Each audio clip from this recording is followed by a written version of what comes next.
Bucarest, décembre 1476. Vlad III l'Empaleur gît dans son sang, transpercé par les lames turques. Autour de lui, ses derniers fidèles agonisent. Mais sa mort ne suffit pas à effacer 14 années de terreur. Dans toute la Valachie, des centaines de puits restent contaminés par ses soins. L'eau, cette source de vie, s'est muée en poison mortel. Ce n'est pas un conte. C'est l'histoire vraie du plus redoutable empoisonneur de l'histoire médiévale, l'homme qui a transformé l'empoisonnement des sources en science de guerre. Une science si terrifiante qu'elle annonce les armes chimiques modernes. Cette histoire commence bien avant Vlad. Elle remonte aux premiers généraux qui ont compris qu'on peut tuer 1000 hommes sans livrer bataille, simplement en corrompant leur eau. Mais c'est Vlad qui pousse cette technique à son paroxysme, créant un héritage empoisonné qui traverse les siècles. Préparez-vous à découvrir comment l'eau, élément le plus pur, devient l'arme la plus sale. Rome, 129 avant Jésus-Christ.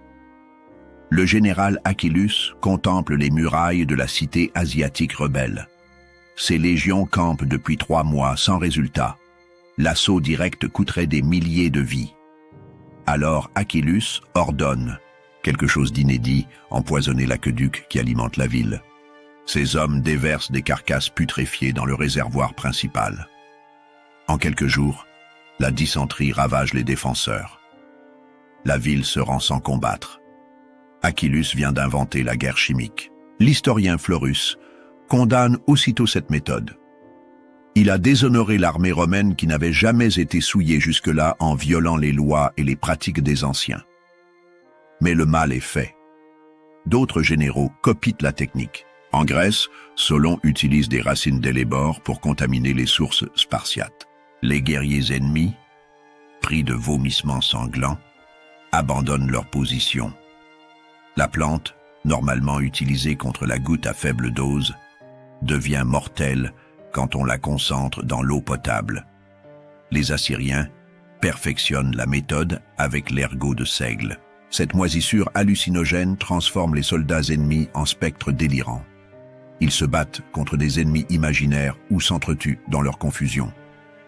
L'effet psychologique dépasse l'effet physique.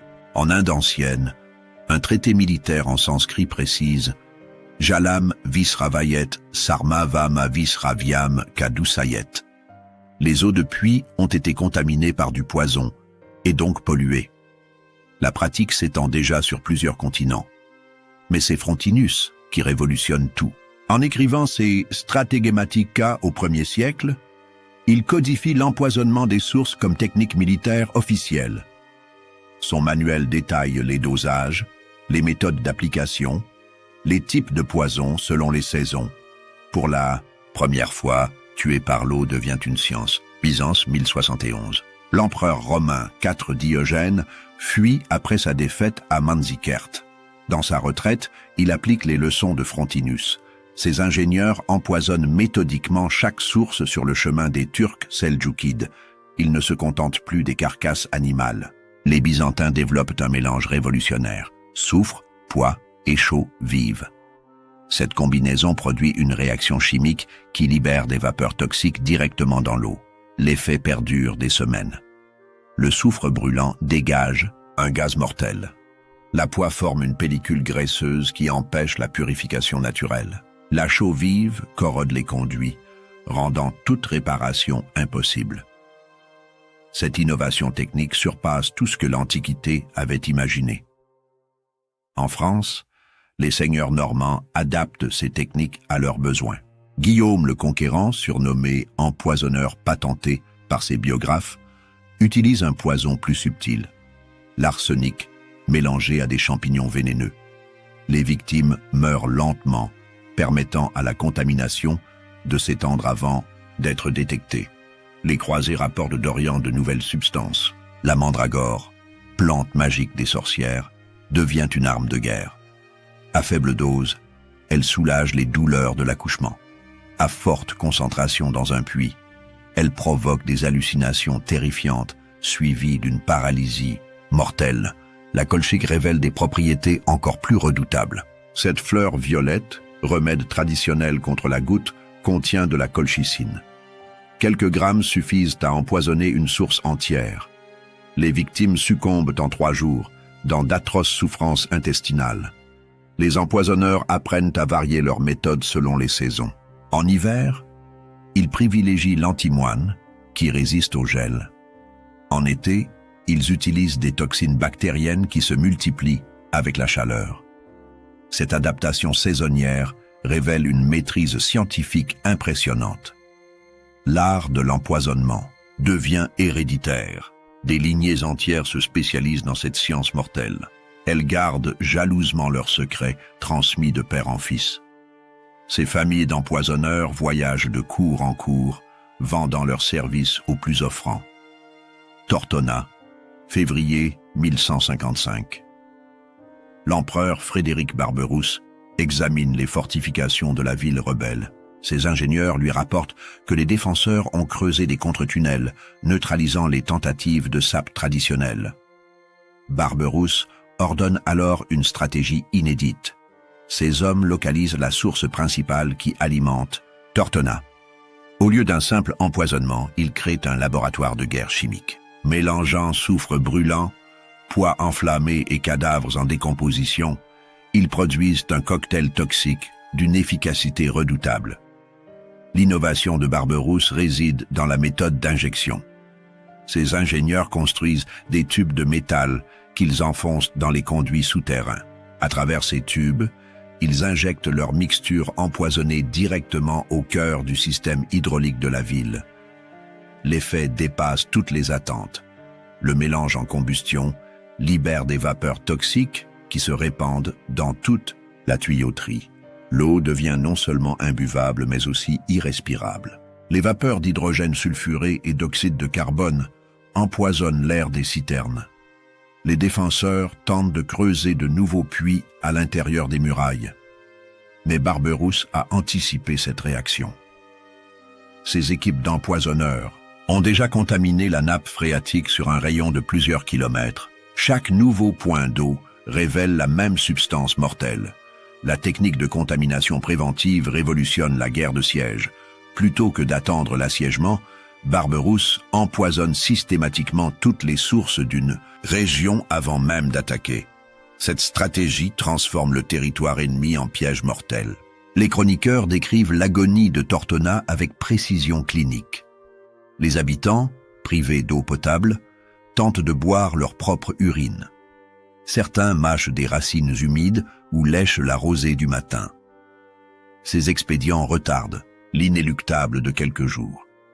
Après 3 mois de siège, les défenseurs capitulent, mais leur reddition ne suffit pas à Barberousse. Il veut faire de Tortona un exemple. Ses ingénieurs maintiennent la contamination des sources pendant 6 mois supplémentaires. La ville reste inhabitable pendant des années. Cette méthode de terre empoisonnée influence tous les stratèges ultérieurs. L'idée qu'on puisse rendre un territoire durablement toxique ouvre de nouvelles perspectives militaires. Le poison devient un moyen de conquête permanente. Constantinople, 1204. La 4e croisade approche de la capitale byzantine. L'empereur Alexis IV sait que ces murailles ne résisteront pas longtemps aux assaillants. Il active alors un plan secret préparé depuis des décennies, l'empoisonnement systématique de toute l'eau potable de la région.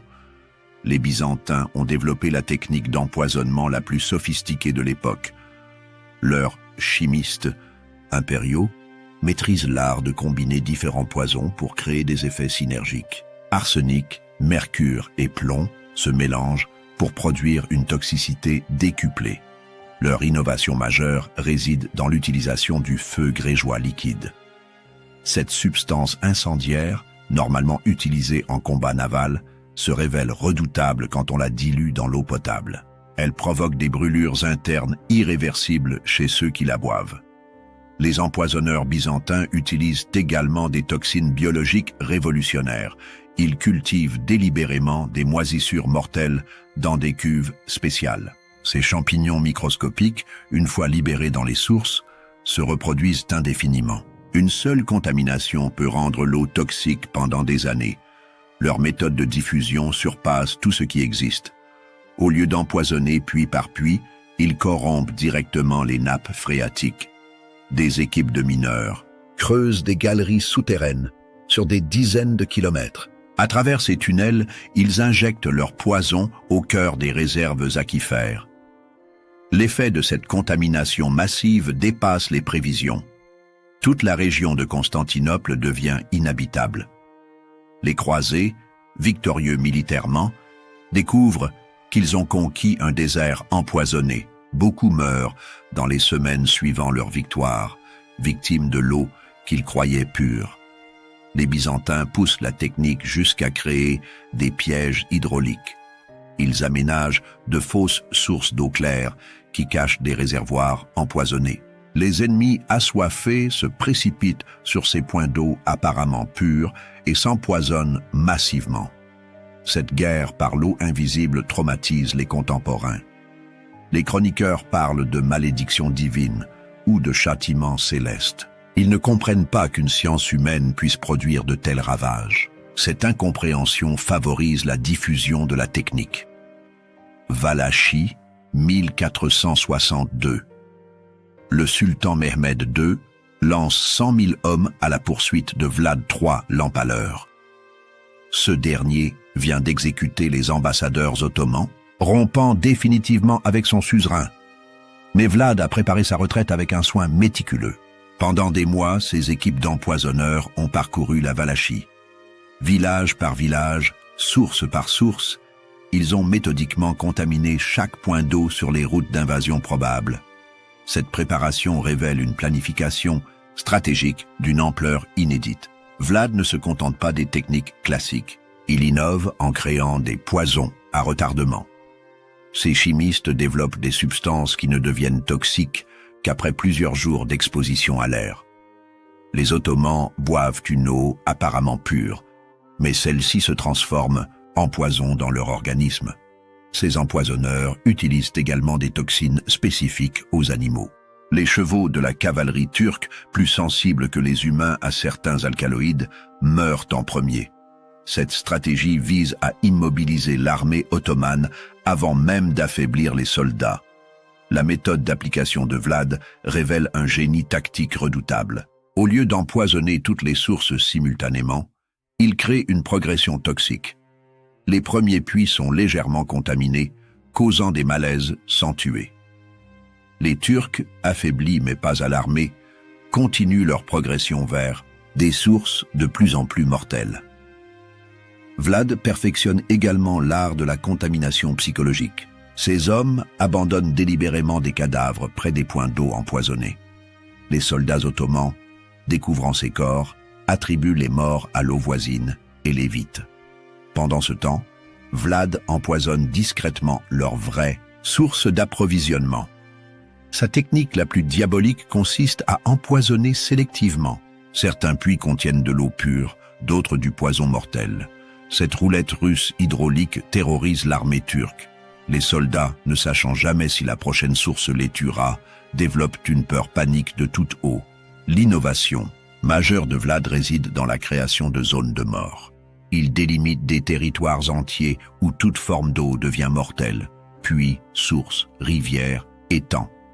Ces espaces, larges de plusieurs dizaines de kilomètres, deviennent infranchissables pour toute armée. Le sultan Mehmed, confronté à cette guerre chimique, doit constamment faire des détours pour éviter les zones empoisonnées. Sa progression, initialement prévue pour durer une semaine, s'étend sur plusieurs mois. Cette perte de temps permet à Vlad d'organiser sa résistance. Targoviste, juin 1462. Mehmed II découvre la capitale valaque déserte. Vlad s'est retiré, mais il a laissé un cadeau d'adieu. 20 000 prisonniers turcs empalés disposés en forêt de pales. Cette mise en scène macabre masque une réalité plus terrible. Toute l'eau de la ville a été empoisonnée. Vlad a perfectionné l'art de l'empoisonnement progressif. Ces chimistes ont créé des substances qui agissent par accumulation. Une première gorgée ne provoque qu'une légère nausée. La deuxième cause des maux de ventre. La troisième déclenche des vomissements. La quatrième tue. Cette technique de poison cumulatif révolutionne la guerre chimique. Les victimes, ne réalisant pas immédiatement le danger, continuent à boire l'eau contaminée. Quand les symptômes graves apparaissent, il est trop tard pour sauver la plupart des empoisonnés. Les empoisonneurs de Vlad maîtrisent également l'art du cocktail mortel. Ils combinent des substances qui, séparément, sont inoffensives, mais deviennent mortelles ensemble. Cette technique rend la détection quasi impossible. Aucun test individuel ne révèle la dangerosité du mélange. Vlad introduit aussi la notion de poison sélectif. Certaines de ces concoctions n'affectent que les adultes, épargnant les enfants. D'autres tuent uniquement les hommes, laissant les femmes indemnes. Cette sélectivité permet de terroriser l'ennemi tout en préservant certaines populations civiles. Ces laboratoires secrets développent des poisons signatures. Chaque mixture provoque des symptômes spécifiques: paralysie progressive, hallucinations, saignements internes ou combustion spontanée des organes. Ces marques distinctives transforment chaque empoisonnement en message de terreur. La technique la plus raffinée de Vlad consiste à créer des antidotes empoisonnés. Il fait circuler de fausses potions censées neutraliser ces poisons. Les victimes, croyant se soigner, s'administrent en réalité une seconde dose de toxines. Cette tromperie double l'efficacité de ces attaques chimiques. Vlad organise aussi des tests de terrain sur ses prisonniers. Il leur fait boire différentes concentrations de poison pour mesurer les effets. Ces expérimentations humaines lui permettent d'affiner ses dosages avec une précision scientifique terrifiante. Ces archives secrètes, découvertes après sa mort, révèlent une classification minutieuse. Poison pour chevaux, poison pour fantassins, poison pour nobles, poison pour prêtres. Chaque catégorie sociale a sa substance spécifique adaptée à sa résistance supposée.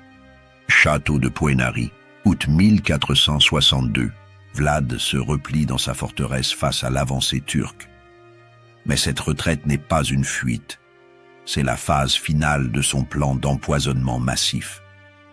Depuis cette citadelle, il coordonne la plus vaste opération de guerre chimique de l'histoire médiévale. Ses ateliers souterrains fonctionnent jour et nuit. Des dizaines d'alchimistes, protégés par des masques en cuir bouilli, préparent des tonnes de poison. Cette production industrielle dépasse tout ce que l'époque a connu. Vlad a créé la première usine chimique militaire de l'histoire.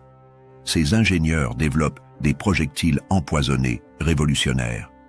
Des poteries creuses remplies de poison liquide sont catapultées dans les camps ennemis.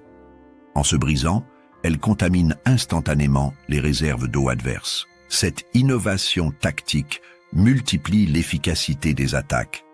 Vlad perfectionne également les mines hydrauliques. Ses hommes creusent des galeries sous les campements turcs et y placent des charges de poison. Une fois déclenchées, ces bombes chimiques empoisonnent simultanément plusieurs sources. L'effet de surprise maximise les pertes ennemies. Sa méthode de contamination en chaîne révèle un génie stratégique diabolique. Il empoisonne d'abord une source secondaire, tue quelques soldats, puis fait semblant de soigner les survivants avec de l'eau pure prélevée sur une source principale qu'il a secrètement contaminée. Les Turcs, confiants, empoisonnent eux-mêmes leurs camarades. Les espions de Vlad infiltrent les rangs ottomans en se faisant passer pour des transfuges. Ils apportent de l'eau fraîche aux soldats assoiffés. Cette eau, soigneusement empoisonnée, décime les unités d'élite turques. Cette technique de cheval de Troie liquide s'avère redoutablement efficace. Vlad développe aussi des poisons retards à très long terme. Certaines substances qu'il utilise ne tuent qu'au bout de plusieurs mois. Les soldats empoisonnés rentrent chez eux apparemment guéris, puis meurent subitement. Cette terreur différée démoralise profondément l'armée ottomane. Ces chimistes créent également des poisons contagieux. Ces substances, une fois absorbées, rendent les victimes toxiques pour leur entourage. Un seul soldat empoisonné peut contaminer toute sa unité par simple contact. Cette innovation biologique annonce les armes bactériologiques modernes. La guerre totale de Vlad ne vise pas seulement les combattants. Il empoisonne systématiquement les sources civiles des territoires pro-ottomans. Cette stratégie de terreur pousse les populations à fuir, privant l'armée turque de tout soutien logistique local. Camp ottoman, septembre 1462.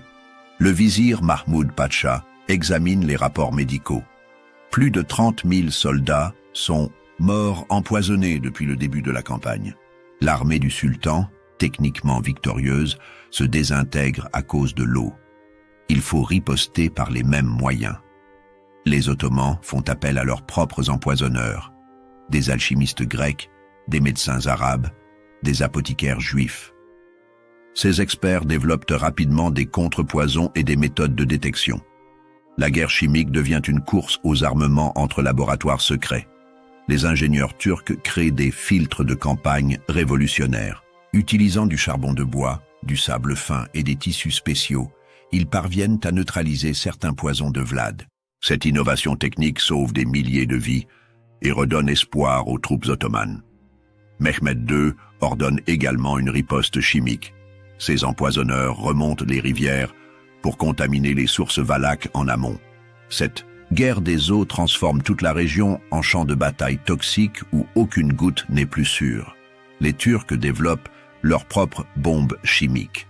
Des jarres remplies d'un mélange d'arsenic et de mercure sont lancées par catapultes dans les châteaux de Vlad. Ces projectiles, en explosant, libèrent des vapeurs mortelles qui empoisonnent l'air et l'eau simultanément. Leur innovation la plus redoutable consiste à empoisonner l'air lui-même.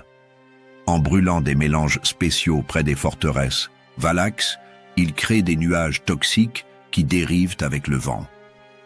Cette technique de guerre atmosphérique annonce les gaz de combat du XXe siècle. Les médecins ottomans perfectionnent aussi l'art de la détoxification. Ils développent des thériaques complexes, mélange de dizaines d'ingrédients censés neutraliser tous les poisons. Ces antidotes universels, même imparfaits, réduisent significativement la mortalité dans les rangs turcs. La guerre chimique atteint son paroxysme quand les deux camps commencent à empoisonner les nuages. En injectant des toxines dans les sources chaudes qui alimentent les brouillards, Vlad et Mehmed transforment même la pluie en arme mortelle. Cette escalade chimique terrorise les populations civiles. Les paysans, pris entre deux armées d'empoisonneurs, fuient massivement vers la Moldavie et la Transylvanie. Toute la Valachie devient un no man's land toxique où seuls survivent les rats et les corbeaux. Bucarest, novembre 1476.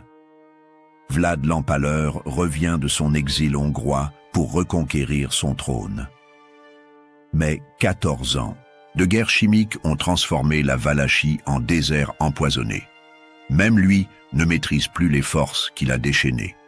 Ses anciens laboratoires continuent de produire du poison automatiquement.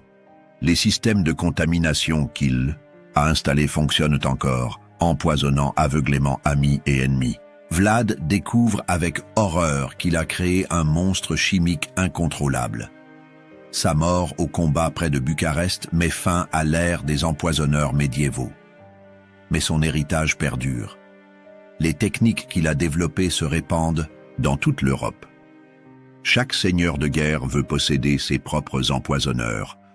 Les traités secrets de Vlad, recopiés et diffusés clandestinement, deviennent les manuels de référence de la guerre chimique. Ces livres noirs circulent de cours en cours, propageant la science de l'empoisonnement dans toute la chrétienté. L'école de Salerne, première université médicale d'Europe, commence secrètement à enseigner la toxicologie militaire.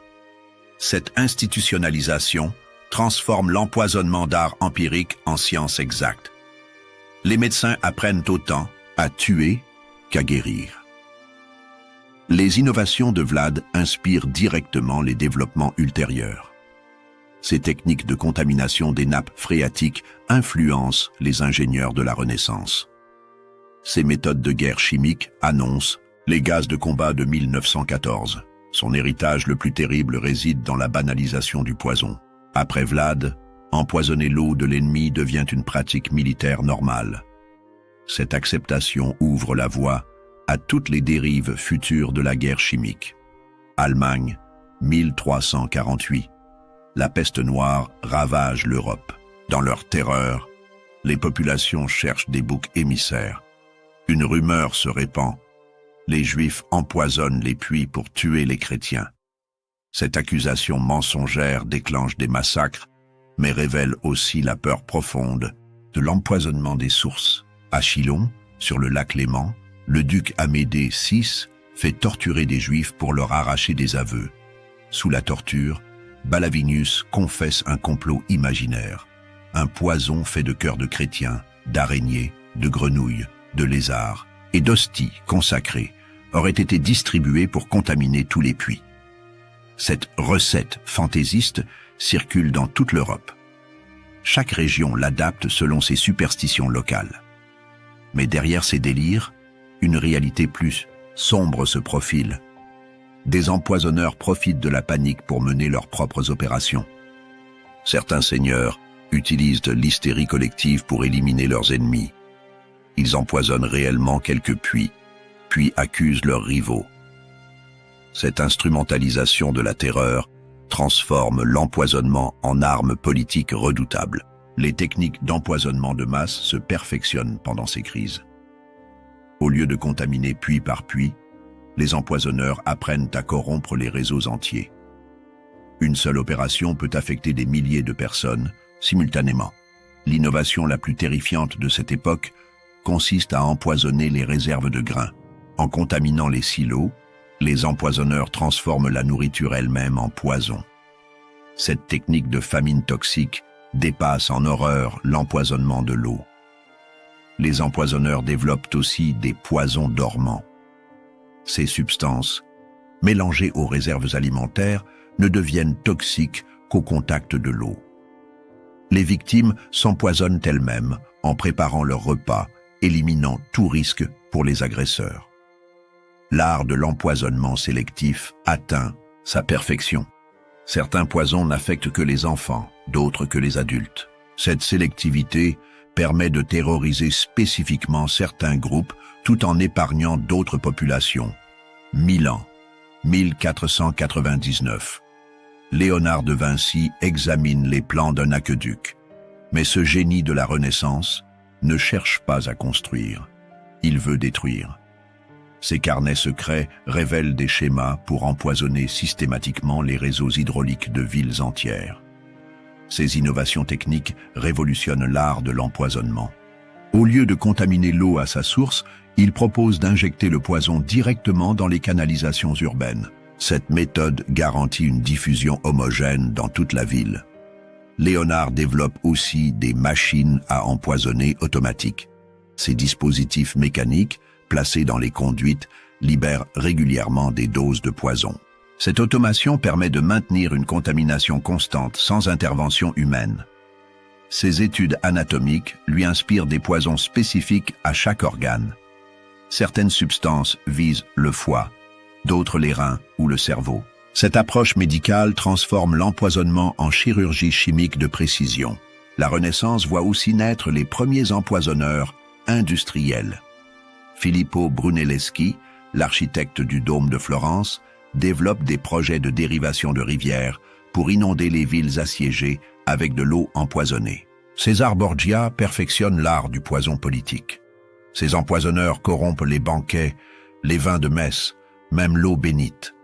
Cette sacralisation du poison choque profondément la chrétienté, mais s'avère redoutablement efficace. Les apothicaires italiens créent les premiers catalogues de poisons.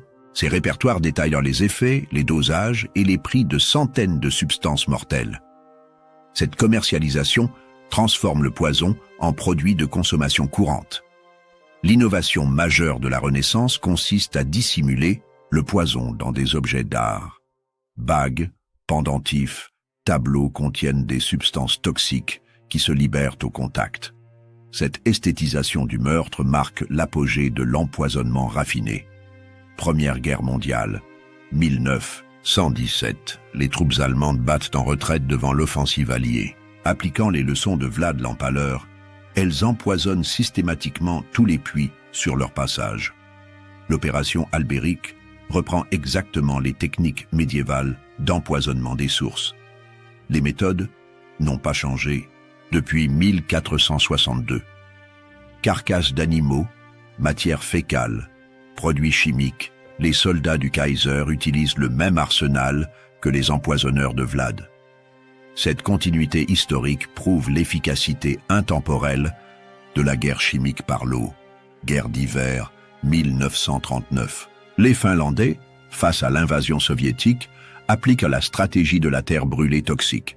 Ils jettent des carcasses d'animaux et des excréments dans chaque puits pour rendre l'eau inutilisable aux envahisseurs. Cette tactique défensive reprend directement l'héritage de Vlad. Les innovations modernes amplifient les techniques anciennes. Les gaz chimiques de 1914 transposent l'empoisonnement de l'eau vers l'air. Le principe reste identique, tuer massivement, sans combattre en corrompant un élément vital. L'héritage de Vlad inspire même les conflits contemporains. En ex-Yougoslavie, des accusations d'empoisonnement de puits ressurgiront contre les Serbes. Au Kosovo, la peur de l'eau empoisonnée traumatise encore les populations. Cette terreur ancestrale traverse les siècles sans faiblir. Laboratoire secret de Vlad, château de Poenari, 1461. Dans les entrailles de la forteresse, des alchimistes masqués travaillent sur la formule parfaite. Vlad cherche le poison absolu, une substance inodore, incolore, indétectable, qui tue lentement pour maximiser la souffrance. Ces expérimentations sur les prisonniers rivalisent avec les pires horreurs de l'histoire. Ils testent différentes concentrations, observent les temps d'agonie, notent les symptômes. Ces protocoles scientifiques annoncent les expérimentations nazies de 5 siècles plus tard. Vlad développe la notion de poison signature. Chaque mélange provoque des symptômes spécifiques qui signent son œuvre. Les victimes d'arsenic présentent des cheveux qui tombent. Celles au mercure développent des tremblements. L'antimoine provoque des saignements. Ces marques distinctives transforment chaque empoisonnement en message de terreur personnalisé. Ces archives révèlent une classification minutieuse selon les victimes. Poison rapide pour les impatients, poison lent pour la torture, poison silencieux pour la discrétion, poison spectaculaire pour l'exemple. Cette typologie révèle une psychologie perverse raffinée. L'innovation la plus diabolique de Vlad consiste à créer des poisons évolutifs. Ces substances, une fois dans l'organisme, se transforment chimiquement. Ce qui commence comme un mal de ventre bénin évolue vers une paralysie, puis vers des hallucinations avant de provoquer la mort. Cette progression programmée terrorise autant qu'elle tue. Ces empoisonneurs développent aussi des cocktails personnalisés. Selon l'âge, le sexe, la corpulence de la victime, ils adaptent le dosage et la composition. Cette médecine de précision appliquée au meurtre révèle une maîtrise technique effrayante. Vlad perfectionne l'art de l'empoisonnement, différé. Certaines de ces substances ne deviennent toxiques qu'en présence de certains aliments. La victime peut boire l'eau empoisonnée sans effet immédiat, puis mourir en mangeant du pain ou de la viande. Cette activation retardée complique toute enquête. Ces laboratoires produisent également des poisons mimétiques qui reproduisent les symptômes de maladies connues. Peste, choléra, dysenterie. Chaque empoisonnement peut passer pour une épidémie naturelle. Cette camouflage médical permet de tuer massivement sans éveiller les soupçons. Valachie, automne 1462. Les rapports affluent de toute l'Europe orientale. Des épidémies mystérieuses frappent tous les territoires où l'armée ottomane a campé. Les soldats rentrés chez eux contaminent leurs familles. Le poison de Vlad se propage comme une peste invisible. Cette contagion différée révèle le génie maléfique de Vlad. Ces poisons ne tuent pas seulement sur le moment, ils transforment les victimes en porteurs de mort. Certaines substances qu'il utilise rendent l'organisme toxique pendant des mois. Un simple contact suffit alors à empoisonner d'autres personnes. Les effets psychologiques dépassent l'impact physique. Dans tout l'Empire ottoman, la peur de l'eau se répand. Les soldats refusent de boire, préférant mourir de soif que risquer l'empoisonnement. Cette phobie collective paralyse l'effort de guerre turc. Mehmed II ordonne l'exécution de tous les médecins incapables de soigner les empoisonnés. Cette purge aggrave la crise sanitaire. Les rares praticiens survivants, terrorisés, n'osent plus s'approcher des malades. L'Empire sombre dans le chaos médical. Vlad exploite cette panique pour lancer des raids psychologiques. Ses espions infiltrent les camps turcs en se faisant passer pour des guérisseurs. Ils distribuent de faux antidotes qui aggravent en réalité l'empoisonnement.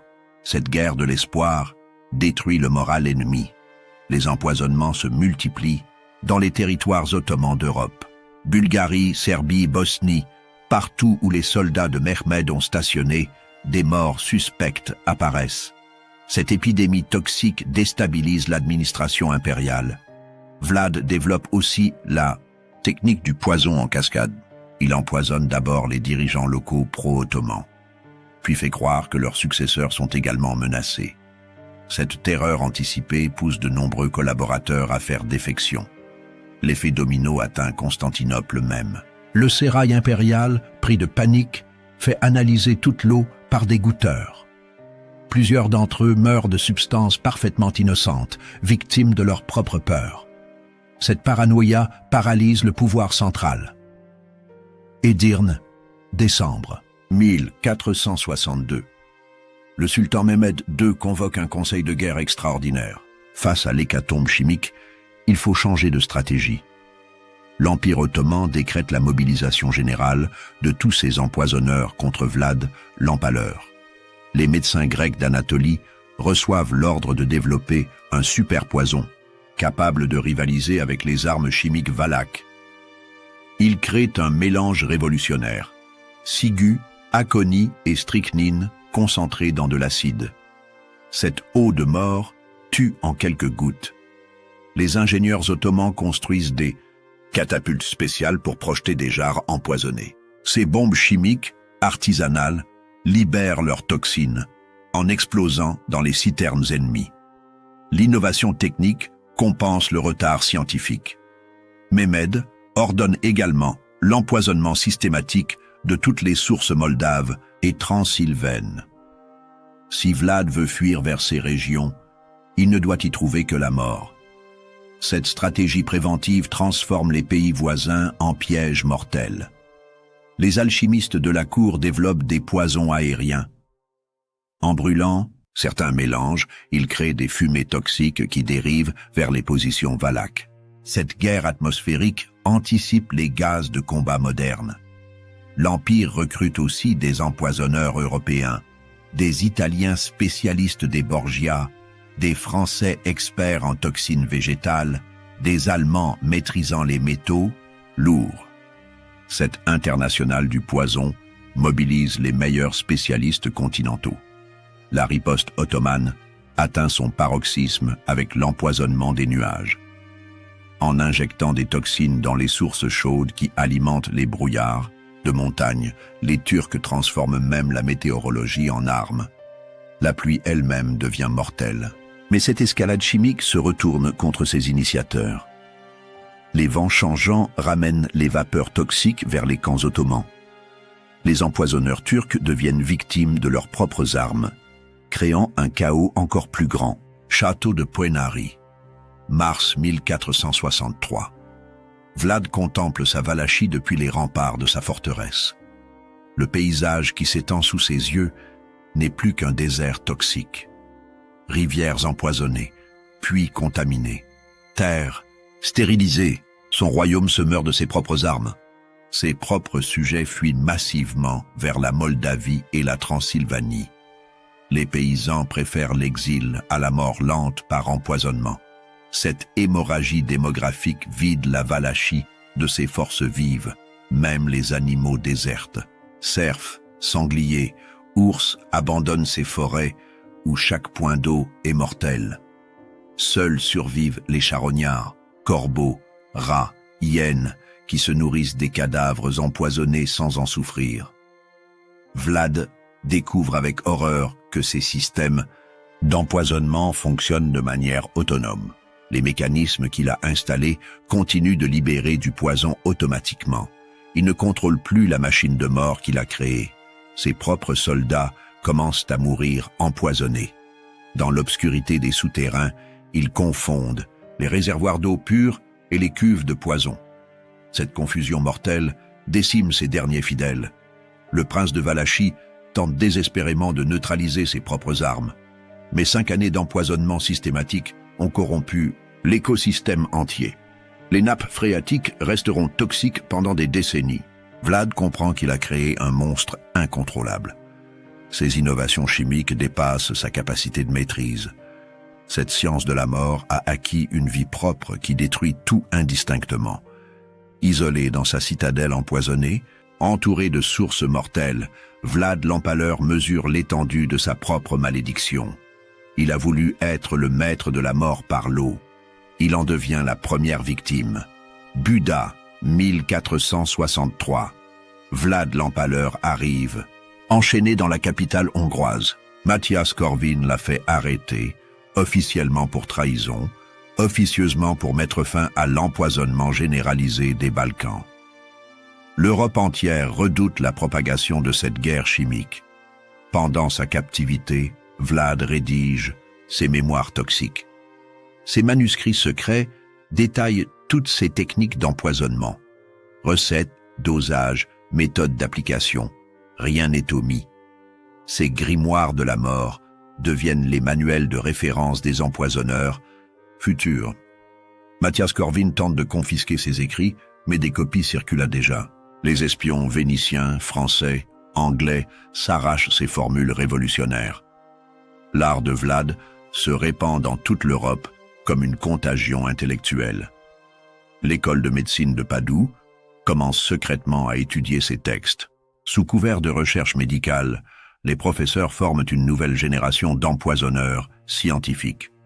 Cette institutionnalisation universitaire légitime la guerre chimique.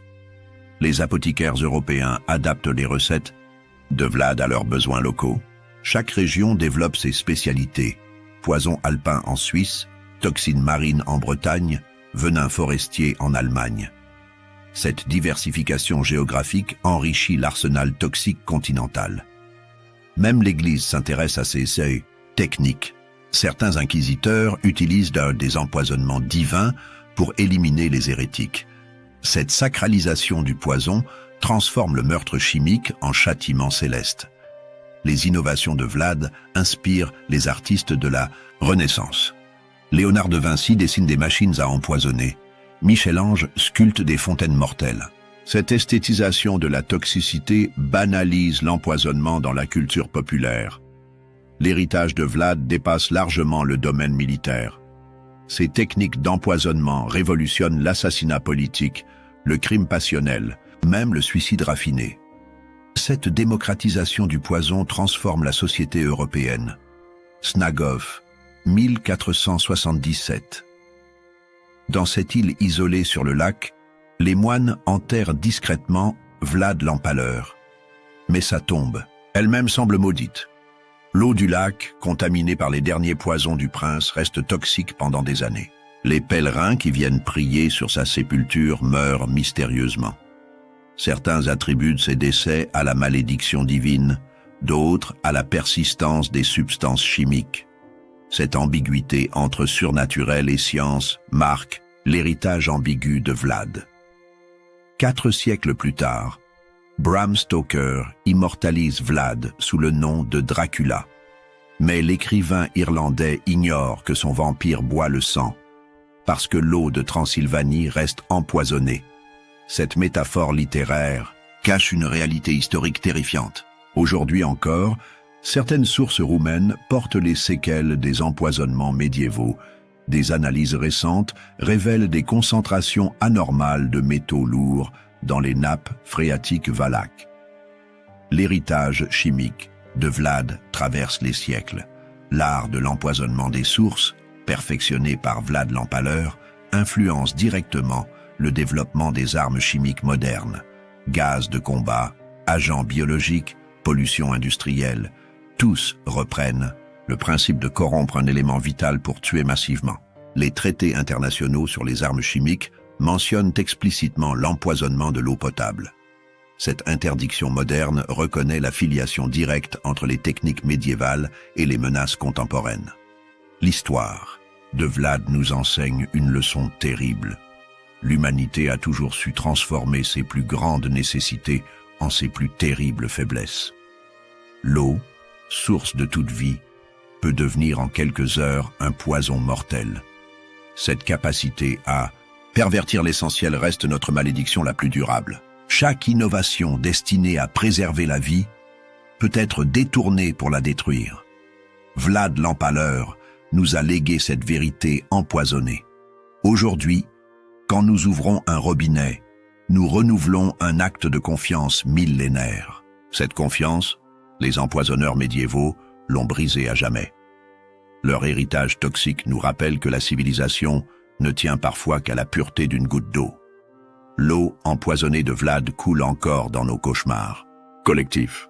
Car au-delà des morts qu'elle a causées, elle a semé une terreur plus profonde, celle de ne plus pouvoir faire confiance à l'élément même qui nous maintient en vie. Cette peur ancestrale, cette méfiance viscérale de l'eau suspecte, constitue peut-être l'héritage le plus durable des empoisonneurs médiévaux. Ils ont empoisonné bien plus que des puits, ils ont corrompu pour toujours notre rapport à la pureté. Cette histoire révèle comment l'empoisonnement des sources est devenu au Moyen-Âge une science de guerre systématique. Des innovations techniques de Frédéric Barberousse aux expérimentations diaboliques de Vlad l'Empaleur, cette pratique a anticipé de plusieurs siècles l'avènement de la guerre chimique moderne. L'héritage empoisonné de ces rois de la mort lente continue d'influencer notre époque, nous rappelant que l'humanité a toujours su transformer l'eau, source de vie, en instrument de destruction massive.